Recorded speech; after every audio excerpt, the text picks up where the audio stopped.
Selanjutnya ada contoh lembar serah terima obat pasien. Eh, Bisa dilihat data yang terdapatnya itu ada nomor rekamedik yang tertera. Nama pasiennya Tuan Herman. Tuan Herman, tanggal lahir 20 Agustus 1970, alamat Jalan Cimahi nomor 30, status pembayarnya BPJS.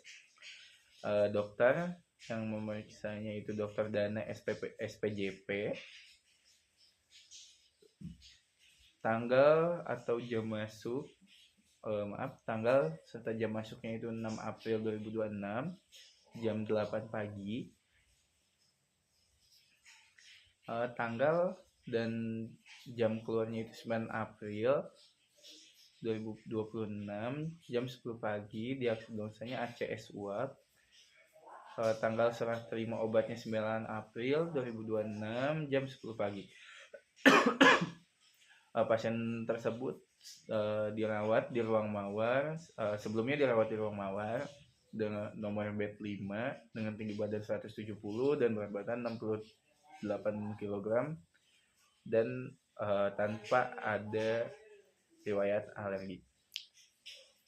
Nah, obat yang diresepkan terdapat ada 6 obat. Yang pertama ada ISDN 10 mg tablet dengan dosis 3 kali sehari, berarti diminum sebelum makan pagi, sebelum makan siang, dan sebelum makan malam dengan frekuensi waktu yang sama.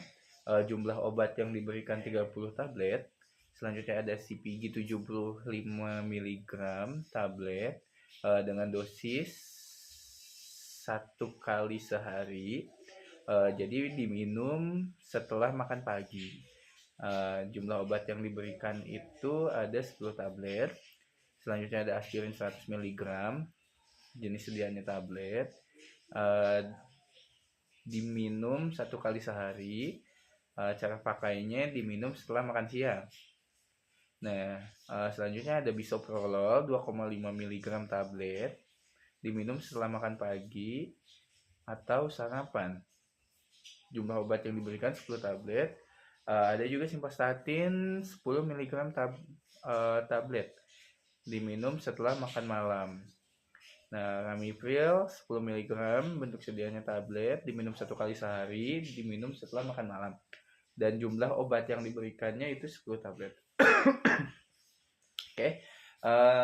Selanjutnya ada lembar soal mengenai penarikan barang dari distributor. Dengan skenario, saya bekerja di Apotek Maju Jaya melakukan penarikan barang berdasarkan surat dari distributor. Suratnya terlampir, barang yang ditarik merupakan barang yang ada dalam stok obat sirup pada hasil stok opnam apotek yang tercantum pada tabel di bawah ini. Pada tabel tersebut berisi 4 jenis obat. Yang pertama ada Ramagesic Drop dengan nomor batch GKL 1928 sekian AI. Tanggal expirednya itu bulan 2 2028. Terus jumlahnya terdapat 3 botol. Ada Remco sirup atau obat batuk 60 ml.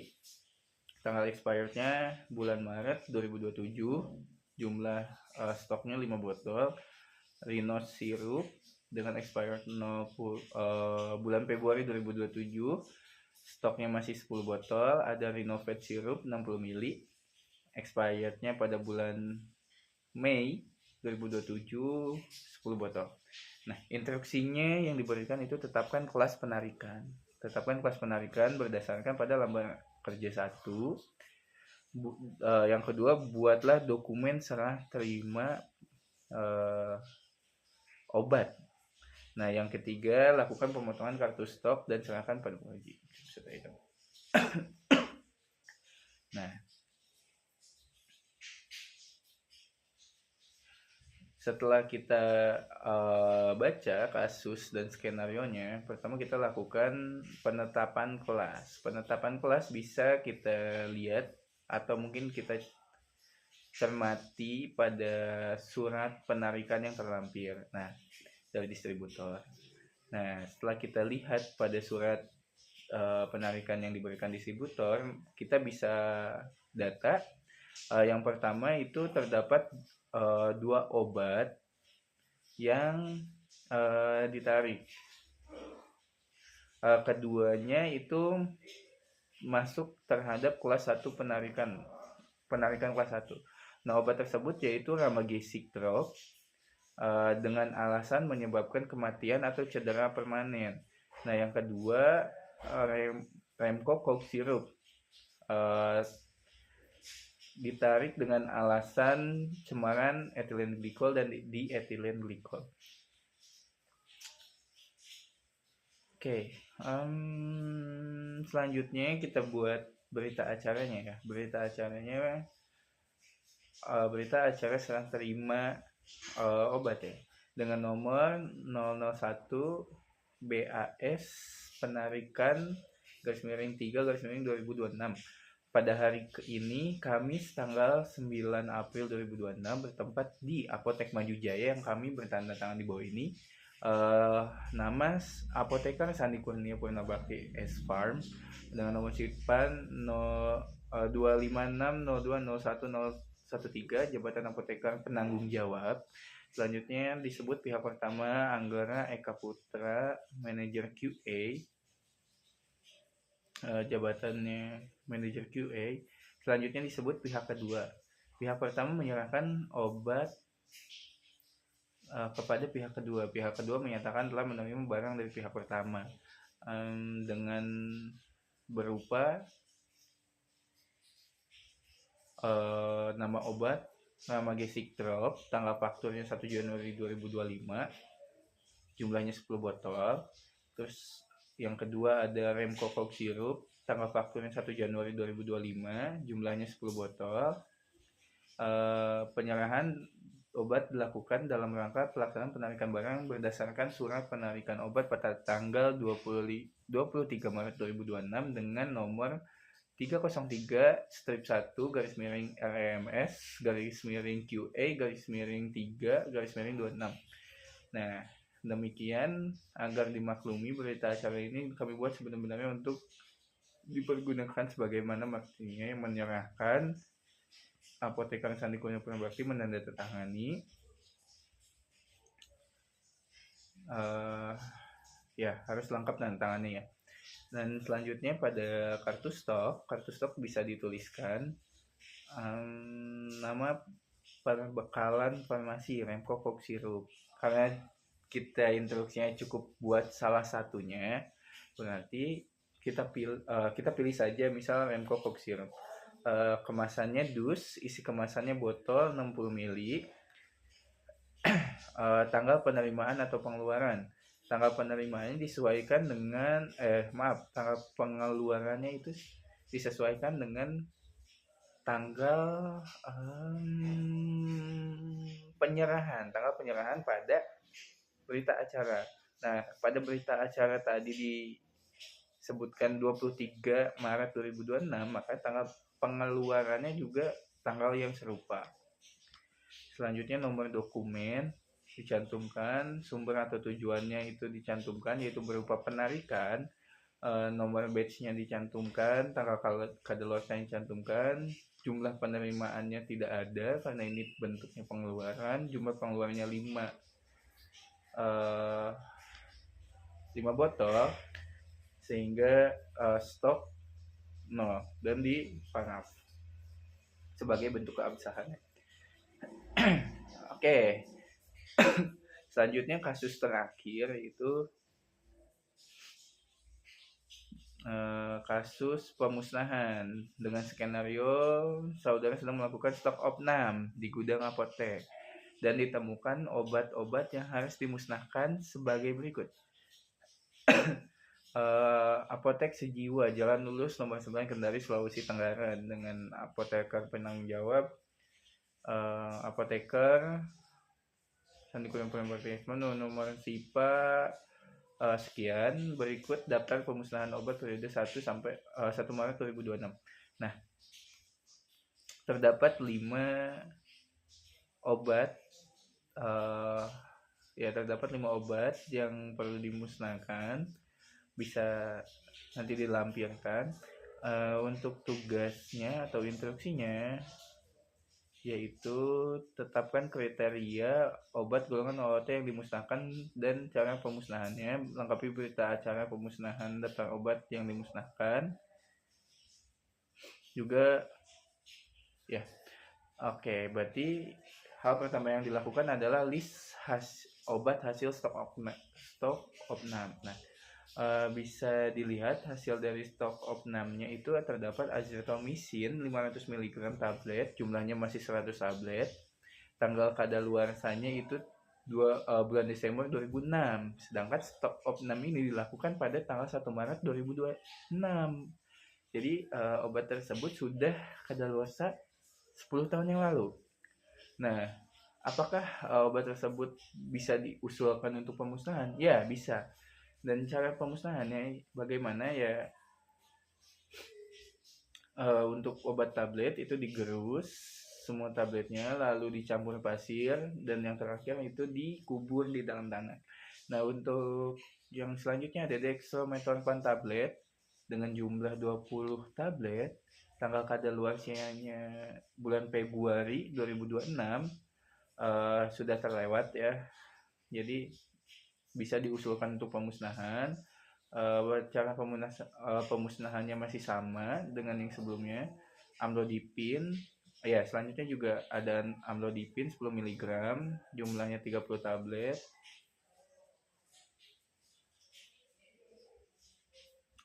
Tanggal kadaluarsanya masih di bulan Desember 2026, belum kadaluarsa, namun terdapat kerusakan pada blister. Jadi blister atau kemasan primernya itu rusak ya. Makanya bisa diusulkan untuk pemusnahan.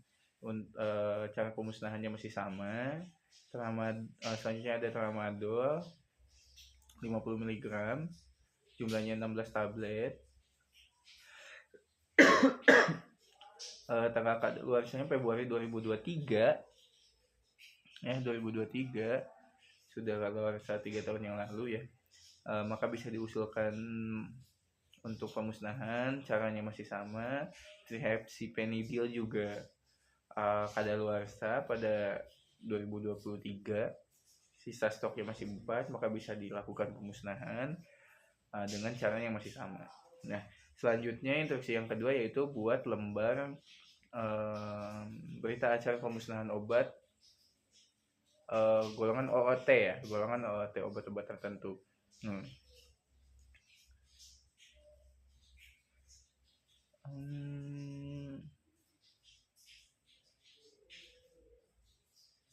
Oke, mungkin terlewat ya, harusnya masih di list obat. Nah, sebenarnya dari hasil stok opnam tersebut itu semua obat yang di list adalah obat-obat yang perlu diusulkan untuk pemusnahan.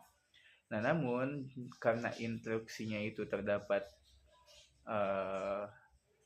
narasi di mana tetapkan kriteria obat golongan OOT atau obat-obat tertentu itu.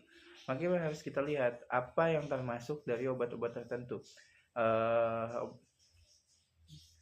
Bisa kita lihat itu ada dextromethorphan, tramadol, hepsipenidil. Maka yang perlu dimusnahkan adalah 3 obat tersebut. Nah, setelah kita tentukan, kita buat berita acaranya. Berita acara pemusnahan obat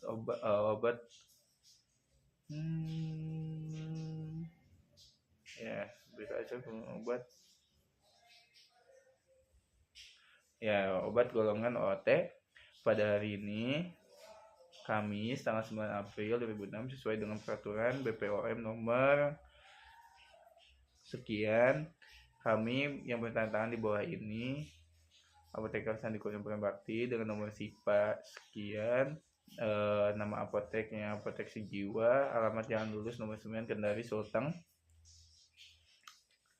dengan disaksikan oleh 3 saksi telah melakukan pemusnahan obat sebagaimana tercantum pada daftar terlampir. Nah, tempat dilakukan pemusnahan halaman apotek sejiwa. Demikian berita acara kami sesungguhnya dengan penuh tanggung jawab. Berita acara ini dibuat 4 rangkap dan dikirim kepada satu Kadis atau Kepala Dinas Kesehatan Kabupaten atau Kota.